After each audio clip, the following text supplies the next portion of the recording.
명백하지 않은데 여론이라든가 아니면 언론의 비판에 내몰려서 문재인 정부가 할 수 없이 내놓은 8.4 대책 투기를 주장하기 때문에 잘못됐다 이렇게 선대인 소장께서 주장하셨는데요. 다 일리가 네. 있으신데 네. 중요한 거는 지금 8.4 대책이라는 건 공급 대책입니다. 말 그대로. 공급이 부족하지 않는데 지금 우리나라에는 집이 2,200만 채가 있습니다. 집을 자기 이름으로 가진 사람이 1,300만이고 900만 채는 누군가 더 가지고 있습니다. 그 더 가지고 있는 집 중에 한 150만 채는 저 시골에 있습니다. 이 수도권만 해도 수도권이나 대도시에 집을 가진 사람이 더 가지고 있는 게 약 700만 채가 넘습니다. 그 사람들이 계속 사재기를 하고 있어요. 지난 10년간 590만 채를 공급했는데 490만 채를 그중에 270만 개를 집을 가진 사람이 또 샀습니다. 그건 뭐냐 하면 집을 여러 채 가지면 가질수록 집값이 올라가니까 더 사고 하는 사람이 생긴다는 거죠. 그래서 사재기 현상 때문에 집값이 올라가는 건데 그러면 반대로 공급이란 건 뭐냐? 사재기된 물량이 한 100만 채나 200만 채가 시장에 확 나오게 하면 공급이 되는 겁니다. 그거 자체가.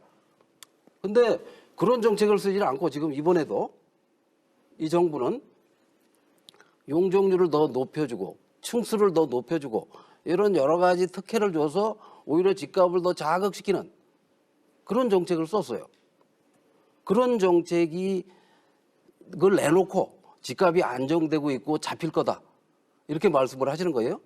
이게 얼마나 다 앞뒤가 안 맞는 얘기냐. 그러니까 지금 필요한 정책은 집을 사재기한 사람들이 자 이거 집값이 떨어질 것 같아서 손해보기 전에 빨리 팔아야 되겠어. 이런 정책을 내놓으라는 겁니다. 우선. 그다음에 공급을 늘리는 것도 좋습니다. 이미 문재인 정부는 3기 신도시를 10개를 짓기로 발표를 했고 또 거기다가 3기 신도시 용적률을 더 높이고 서울의 구도시의 강북은 재개발, 강남은 재건축을 하는데 정부가 가지고 있는 공기업이 들어와서 재건축과 재개발 사업을 직접 하겠다는 겁니다. 그것이 문제인 거죠. 그것이 어떤 문제가 있는지는 제가 다음 얘기 때 또 하겠습니다. 여기서 일단 지금 말씀하신 것 중에 이제 31년 만이다라고 아까 말씀드렸지만 우리가 이제 전월세를 사시는 분들, 뭐 저도 사실은 전월세를 사는데요. 주거의 안정성을 도모하는 데 있어서는 이게 주택 임대사업자와 관련한 제도의 이번에 개편과 이 임대차 3법이 두 개가 이제 쌍 개념이잖아요. 그래서 괜찮은 서민 주거를 어떻게 이제 실현할 거냐라는 방안과 관련해서 아까 말씀하신 대로 이제 다주택자들이 주택을 매집하게 되면서 이제 전체 부동산 가격도 뛰고 그리고 이제 서민 주거의 질도 좋지 않아지는 이 악순환을 끊기 위해서 저희들이 이번에 이제 그 세트 정책을 이제 쓰게 된 것이잖아요. 그러면서 이제 아까 말씀하신 이제 전월세 상한제도 그렇고 그다음에 계약갱신권, 그다음에 신고제 이런 것들을 이제 31년 만에 사실 획기적인 아니거든요. 다만 아까 말씀하신 대로 이제 좀 김원동 본부장님을 포함한 여러분들과 좀 더 촘촘하게 논의를 했더라면 참 하는 아쉬움은 저도 뭐 동감이라고 말씀을 논의가 드리고 필요한 게 싶고요. 아니고 네. 우리 전세 제도를 기왕에 존속시킬 거면 보증금을 예를 들어서 5억을 맡깁니다. 그럼 그 맡긴 돈을 한 푼도 떼이지 않고 집주인과 상관없이 보증회사로부터 돌려받을 수 있게 지금 다주택자가 임대사업자가 집을 500채, 600채씩 가지고 있습니다. 그분들이 잘못되면 500~600명의 세입자가 다 큰 피해를 봅니다. 그런 피해가 지금 최근 몇 년 사이에 굉장히 많습니다. 그러니까 전세를 살거나 보증금을 맡기는 사람은 집이 없는 분은 자기가 맡긴 돈을 한 푼도 떼이지 않고 돌려받는 게 제일 중요합니다. 그래서 보증금 의무 보증제를 빨리 도입을 해서 그거부터 해결을 해주는 것이 그 남에게 돈을 맡긴 사람들을 위한 일이지 다른 조치보다 그게 가장 1번이다. 근데 그건 아예 제대로 처리도 안 됐고 임대사업자조차도 그것을 1년간 유예를 해준다거나 보증서 발급을 거기다가 또 세입자 보고 일부를 부담하게 하거나 이런 잘못된 상태로 지금 가고 있습니다. 그거를 바로 잡아주시는 게 좋은 거고 그다음에 전세는커녕 매달 월세도 못 내는 사람이 지금 우리 사회에는 20% 정도 됩니다. 월세 걱정, 월세 낼 걸 걱정하시는 분들이 그런 분들을 위한 조치는 하나도 없었어요. 그래서 월세도 못 내는 지금 코로나에 일자리도 없고 소득도 줄고 월세 마련도 힘든 분들 그런 분들을 위한 조치가 우선 선행돼야 되는데 그런 것들이 안 돼 있습니다. 지금 주거급여로 주는 게 가구당 15만 원입니다. 15만 원 가지고 어디 가서 월세를 얻어가지고 세 식구가 살 수가 있습니까? 굉장히 중요하신 말씀. 그런 것들부터 네. 하시는 게 그러니까 임차인을 보호한다면서 이번에 통과시킨 그 임대차 관련 법안들에 법안은 지금 말씀하신 것처럼 진짜 필요한 조치들이 빠져 있다. 다 지금 빠져 있습니다. 이런 지적이신데요. 예를 들어서 강남에 네. 10억짜리 전세를 네. 살고 있는 분 그런 분들한테는 도움이 될는지 모르겠습니다. 그 법이. 근데 진짜 어려운 분들에게는 별 도움이 네. 안 자, 됩니다. 그에 대해서 김영배 의원님 말씀 듣고 저희가 다음 순서로 예, 넘어가겠습니다. 금방 말씀하신 대로 이제 제도를 시급하게 좀 보완할 부분들에 대해서는 저도 좀 열어놓고 살펴볼 필요가 있겠다라는 말씀을 드리고요.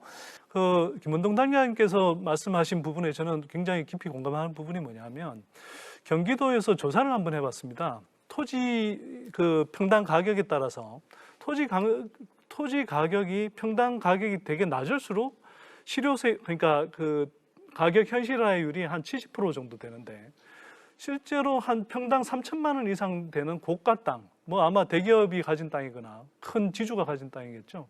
그런 땅들은 현실화율이 한 25% 정도밖에 안 되더라고요. 이게 사실 굉장히 큰 근본적인 조세 정의상에서 문제를 지금 만들고 있는 거고요.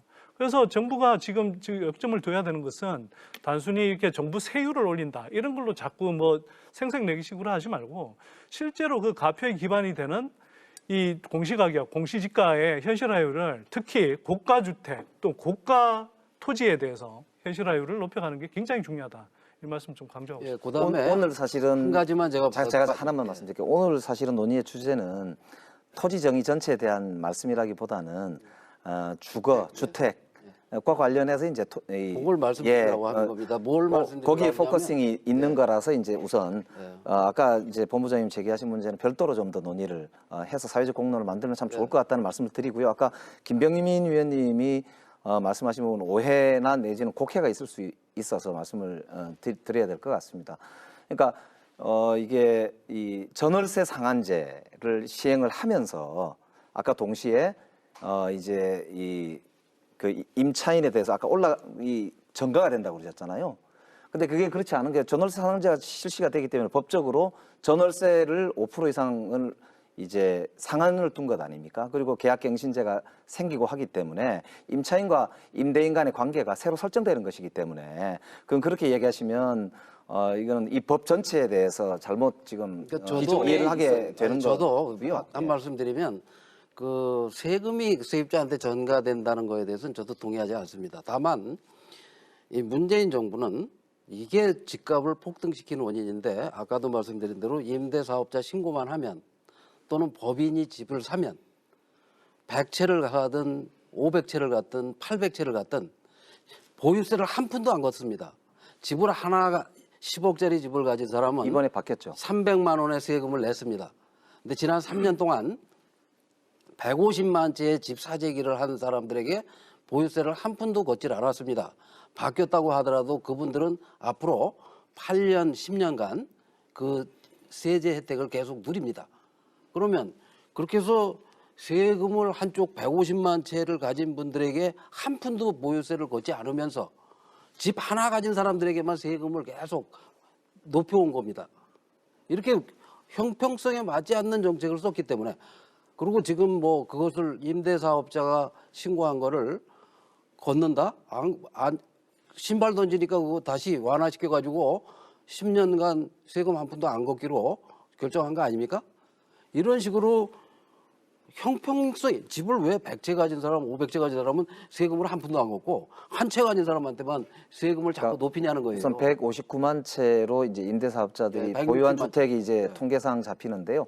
그게 이제 그 전에 임대인으로 있던 분들이 그 사업자로 등록을 하게 되면서 그 숫자가 이렇게 달성된 것이라고 봐야 되기 때문에 계속 사들였죠. 없던 것을 추가로 얼마나 샀는지는 좀 더 이제 통계상 확인이 필요하지 않습니까? 그러니까 그 전체가 그렇다고 160만 바로 채 이렇게 거의 연결시켜서 대부분. 하시는 거는 조금 이제 과한 말씀이고요. 다만 이제 아까 말씀하신 대로 이게 원래는 전월세 사시는 분들의 주거 안정을 목적으로 임대 사업자를 양성화시켜서 그 이제 정책 효과가 전월세 시장의 안정화를 가져올 것이다라는 취지로 시작을 했는데 말씀대로 다주택자들이 그걸 통해서 투기를 하는 목적으로 특히 갭 투자를 끼고 사면서 강남이나 이런 지역에서 이 아파트 가격이 급등하게 되는 중요한 이유라고 판단을 했기 때문에 이번에 그것을 이제 고치는 제도를 도입하면서 동시에 이제 아까 말씀드린 대로 보유세도 이제 현실화하고 그리고 거래세도 이 현실화를 통해서 불로소득을 이제 투기적 수요를 이제 흡수하게 되는 이런 이제 정책들을 짠 것이고요. 그렇기 때문에 네.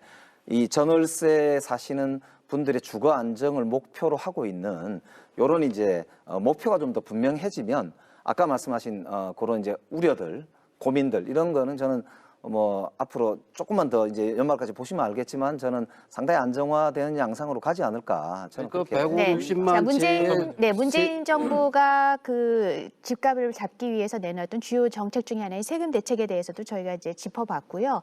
마지막으로 제가 질문드리고 싶은 게 이제 최근에 대통령께서 이 부동산 시장 감시 기구라는 것을 만들자라는 또 제안을 했습니다. 이게 이제 부동산 시장 안정화를 위해서 꼭 필요하다. 좀 효율적으로 그 좀 감시 감독을 하기 위해서 그리고 집값 잡기에 도움이 될 거다라는 취지로 도입 검토를 얘기를 하셨는데 이 기구를 도입하는 게 필요할지에 대한 그 찬반 논쟁이 팽팽하기 때문에 이에 대한 의견을 들어보고 나서 저희가 다음 순서로 넘어가겠습니다. 저는 뭐 이 기구가 네. 지금도 그 감독 기구가 있습니다. 지금도 그 투기하는 거 또 세제 여러 가지를 하는 기구가 있는데 새로운 부동산 감독원, 금융감독원처럼 그런 걸 만들겠다고 하고 2,000명의 요원을 거기다 한다는데 그것은 결국은 부동산 가격 폭등의 원인이 지금도 시민들한테 있다는 거 아닙니까? 정부의 정책 실패, 정책 잘못에 책임이 있는데 저는 오히려 그 정부 여당과 관료들이 만드는 정책감시원이 필요하다. 정책감시원이 필요하고 그 정책이 집값을 올리는 것, 그 다음에 얼마나 지금 아까도 말씀드린 대로 임대사업자들에게 3년간 특혜를 주고 앞으로 10년간 특혜를 지속함으로써 이 거두어지지 않는 세금이 얼마나 되는지 그런 걸 정밀하게 하고 52% 오른 집값을 자꾸 14% 올랐다고 하는 이 가짜 통계 만드는 데가 어디고 그것이 왜 그렇게 그런 통계가 만들어지는지 그런 걸 감독하고 감시하고 그 다음에 이 공시 가격이 왜 10조짜리 부동산을 2조, 3조라고 조작해서 과표를 공시지가 공시가격을 조사하는지 그런 걸 조사하는 기구가 필요하다. 네. 선대인 소장님. 부동산 감독원은 저는 필요할 수도 있다 이렇게 좀 말씀드리겠습니다. 뭐 단정적으로 말씀은 좀 못 드리지만 왜 이렇게 말씀드리냐? 금융감독원이라는 것이 있는데 우리는 지금 부동산 문제로 굉장히 지금 뭐 뜨겁지 않습니까? 그런 측면에서 보면 특히 부동산 시장의 시장 교란 행위도 굉장히 많이 나타나고 있고요. 특히 최근 몇 년 동안에는 이른바 부동산 뭐 스타 강사라는 사람들이 일종의 뭐 주식시장의 작전 세력 비슷하게 부동산 시장의 작전 세력처럼 이런저런 지역을 찍어서 이렇게 사람들을 투기 세력처럼 몰고 다니는 이런 행위들이 발생하고 있습니다. 그런 면에서 부동산 시장을 면밀히 모니터할 뿐만 아니라 즉각적인 어떤 이 대응책들을 강구하고 또 조치할 수 있는 그런 이제 기구가 한편으로는 필요할 수 있는데요. 다만 저도 좀 걱정이 뭐냐면 금융감독원이 있다고 해서 지금 우리 금융 규제라든지 이런 것들이 완벽하게 되는 게 아니거든요. 그래서 뭐 단장님 지금 말씀하신 것처럼 정책 관료들부터 해서 정치인들이 정말 서민들을 위해 봉사할 수 있는 그런 정책적 마인드들이 지금 완비되어 있는가에 대해서 저는 좀 그런 것들이 먼저 확인이 좀 돼야 되겠다 이런 생각이 들고요.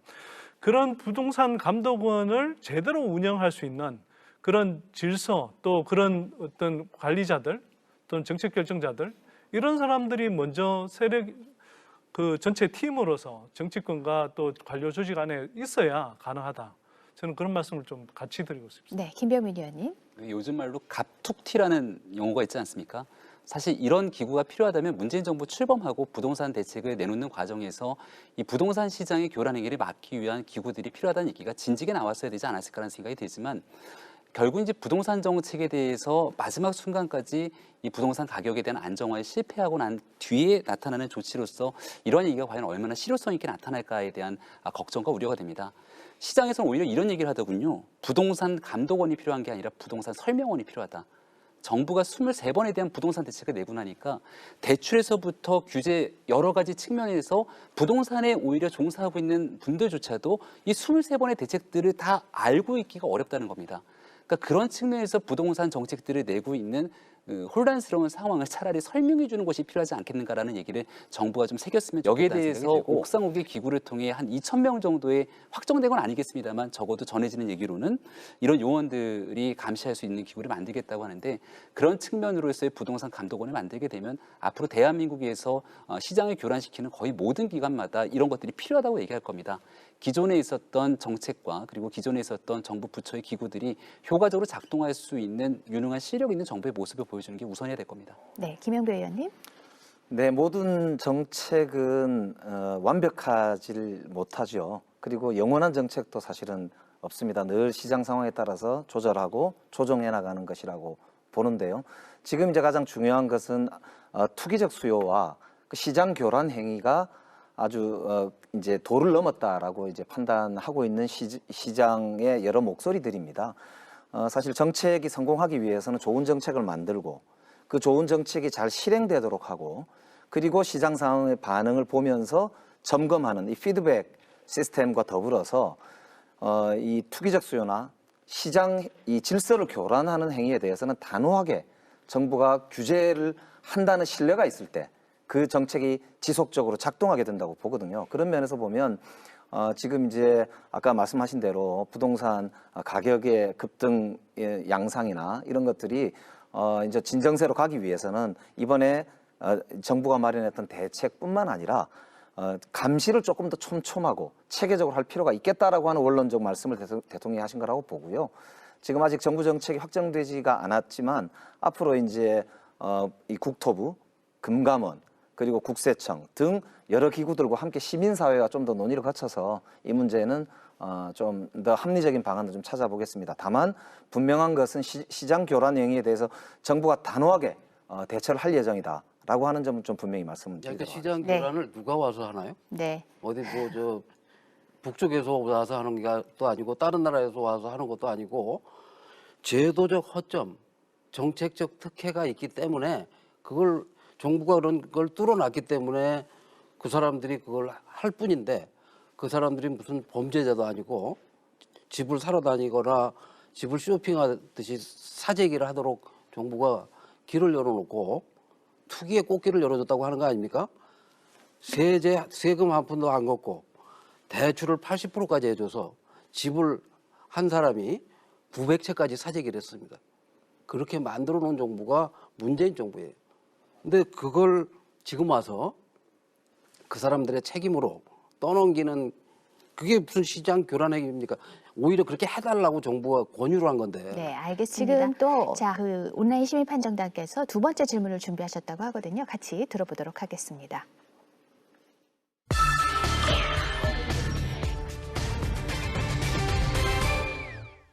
안녕하세요. 저는 숭실대학교 사학과 법문영입니다. 저는 행정수도 이전과 부동산 문제에 대해서 좀 질문드리고 싶습니다.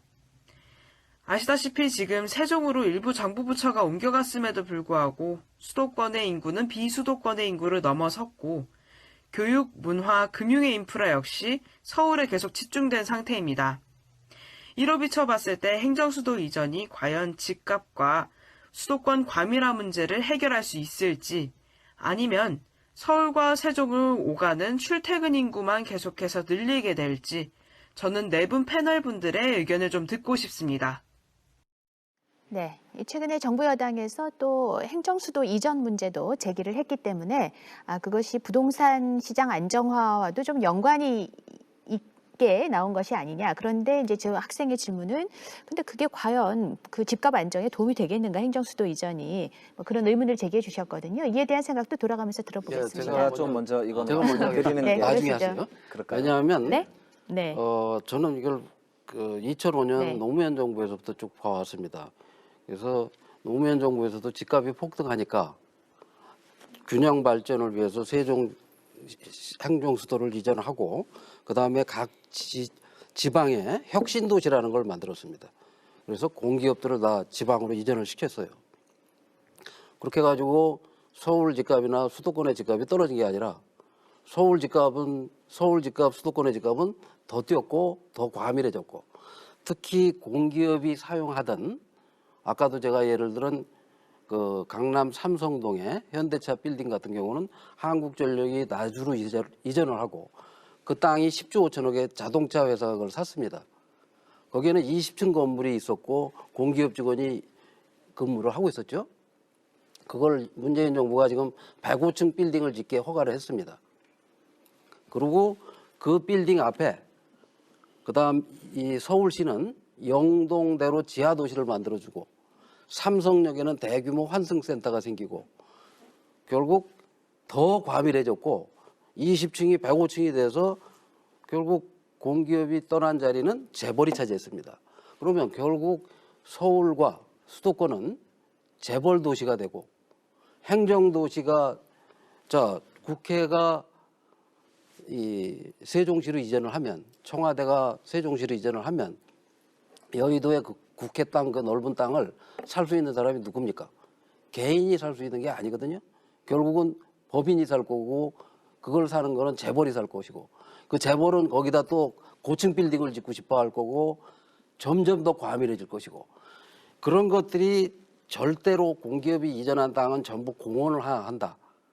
과밀할 시설을 아예 짓지 못하게 한다. 이런 큰 원칙이 있는 것도 아닙니다. 더더군다나 3기 신도시로 수도권에 한 200조 원어치 신도시를 개발한다고 합니다. 이번 공급 대책을 보면 서울, 강남북을 재개발하겠다고 합니다.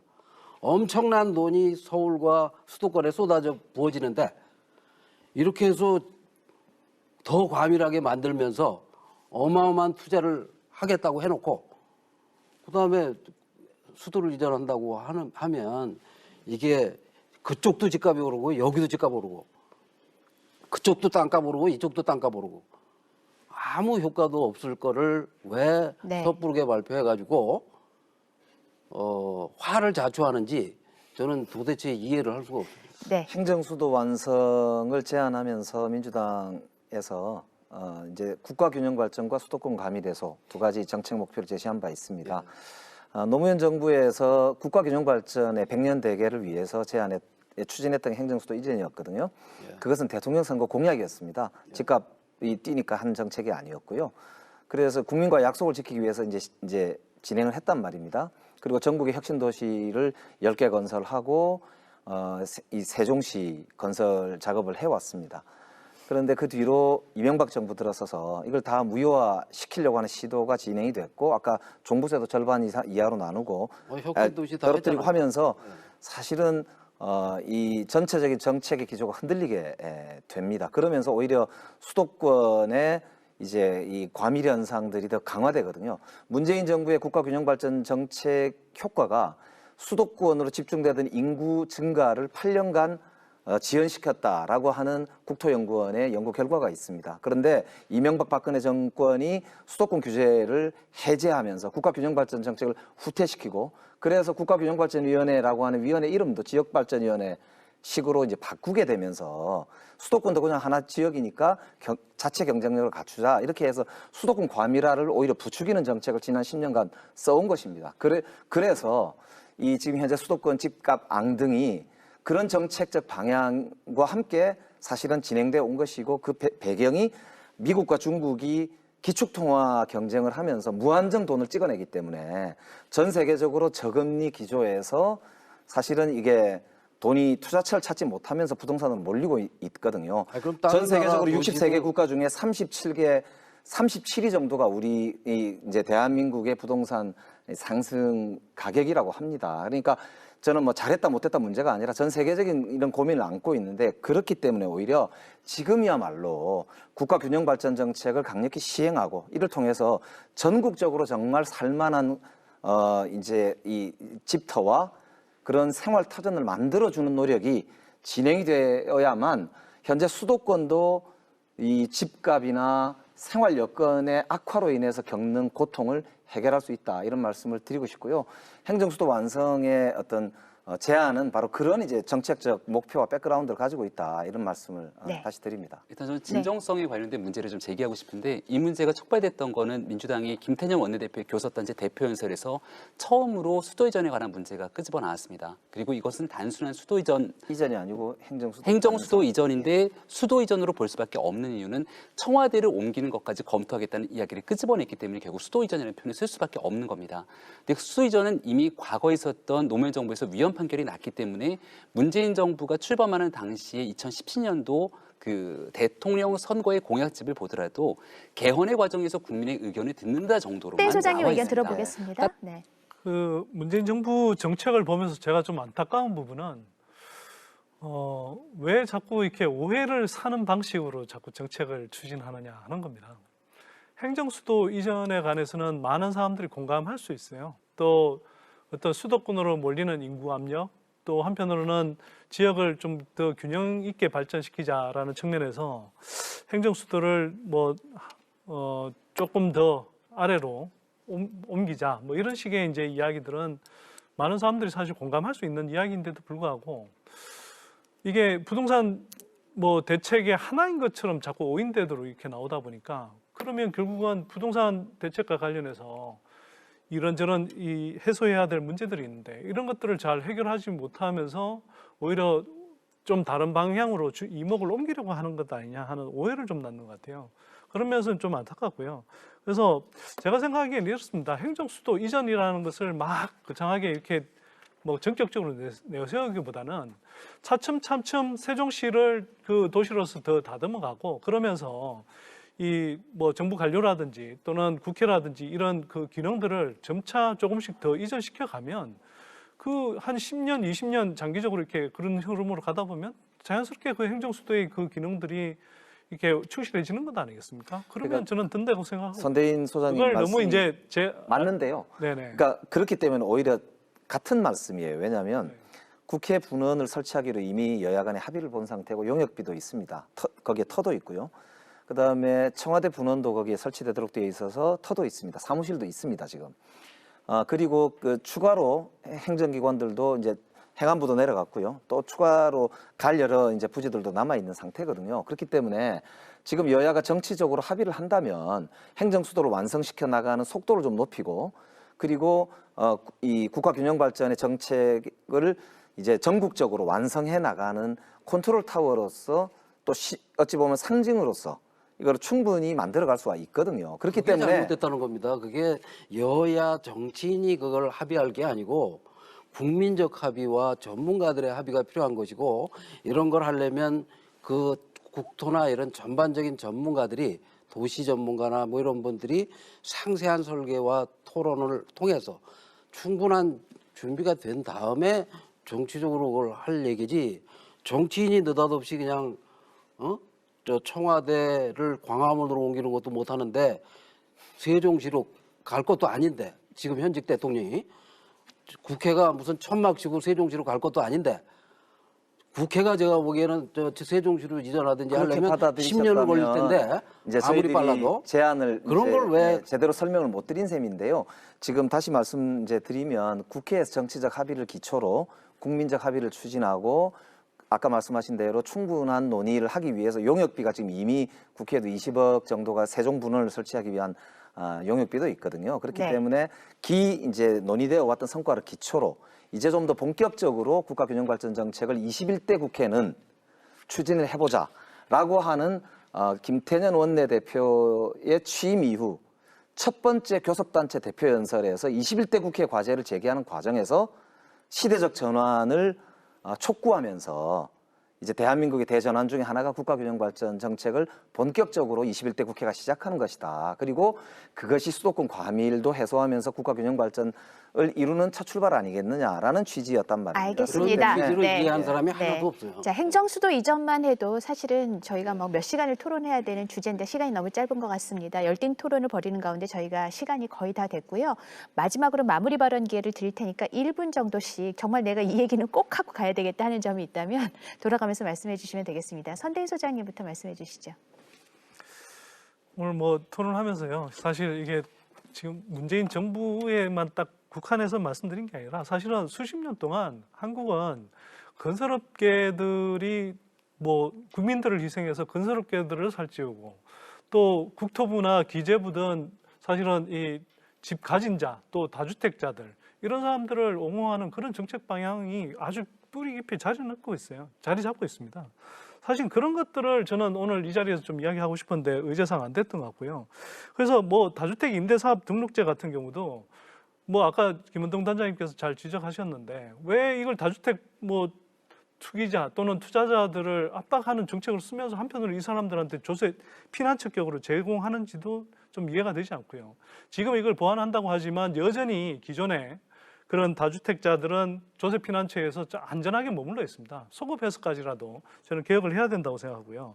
그다음에 양도세 1가구 1주택 이런 문제들도요. 사실은 지금 기본적으로는 이 양도세 1가구 1주택을 기본적으로 비과세로 하기 때문에 이걸 서로 탈세 빈구멍처럼 활용해서 업계약서를 쓴다든지 다운계약서를 쓴다든지 해서 굉장히 많은 세금을 제대로 내지 않고 차익을 누릴 수 있는 이런 구조들을 만들어냈습니다. 거기다가 우리는 세계에서 유례없는 지금 선분양제를 채택하고 있죠.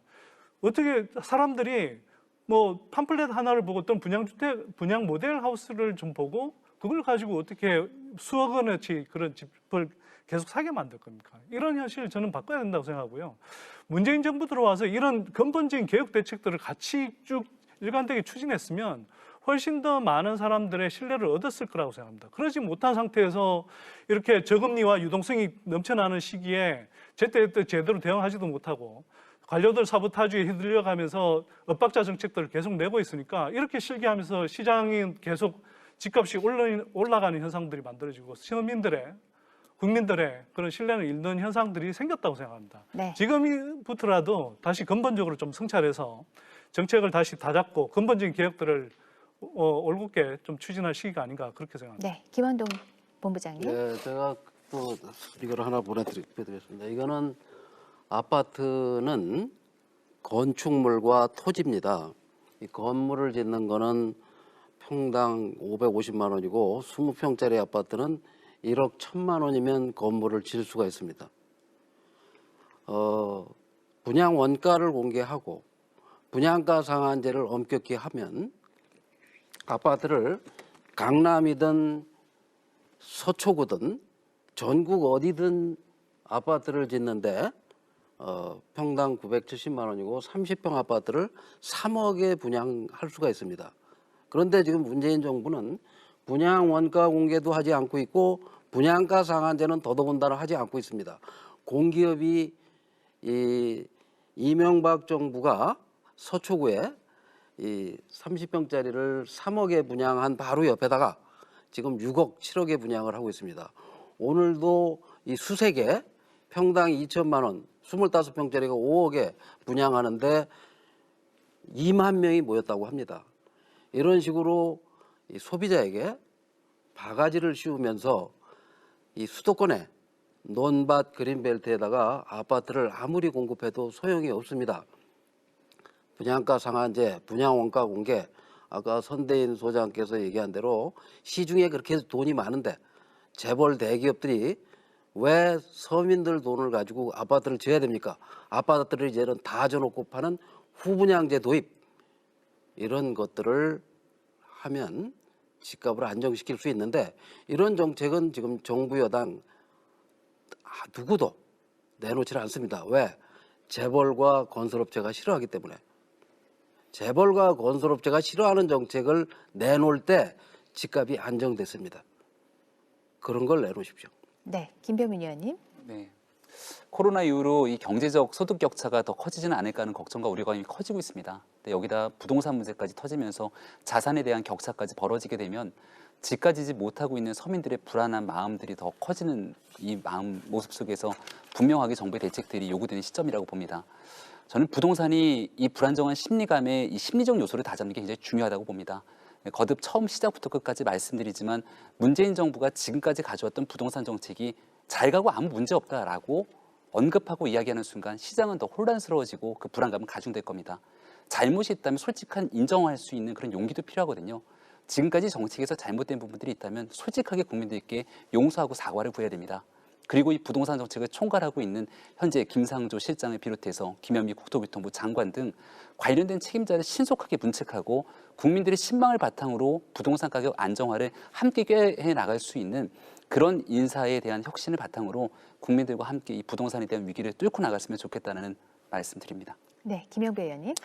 네, 오늘 나오면서 사실 많이 혼날 각오를 하고 나왔습니다. 국민들 마음이 많이 상하신 거 그것도 알고 있습니다.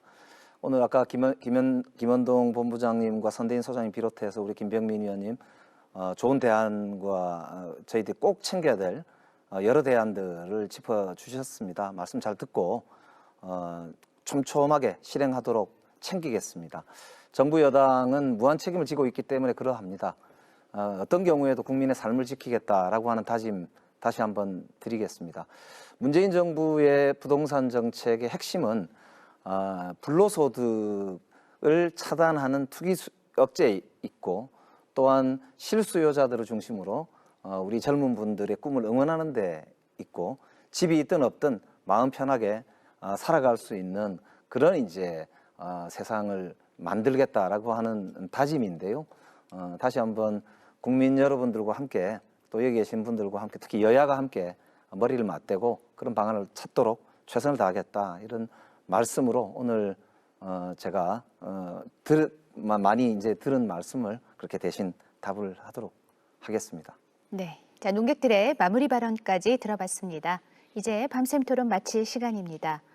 무주택자도 1주택자도 다주택자도 요즘 집 문제로 고민과 걱정이 없는 사람이 없다. 뭐 이런 얘기가 들려옵니다. 자, 그야말로 모든 국민들의 부동산의 이해관계가 얽혀 있다. 자, 그렇기 때문에 정부는 지금이라도 국민들 눈높이에서 지금까지 내놓았던 부동산 정책의 실효성 다시 한번 꼼꼼하게 따져보는 게 어떨까 하는 생각이 듭니다. 자, 다음 밤샘 토론은 28일 금요일 밤에 다시 찾아뵙도록 하겠습니다. 함께해 주신 모든 분들 감사드립니다.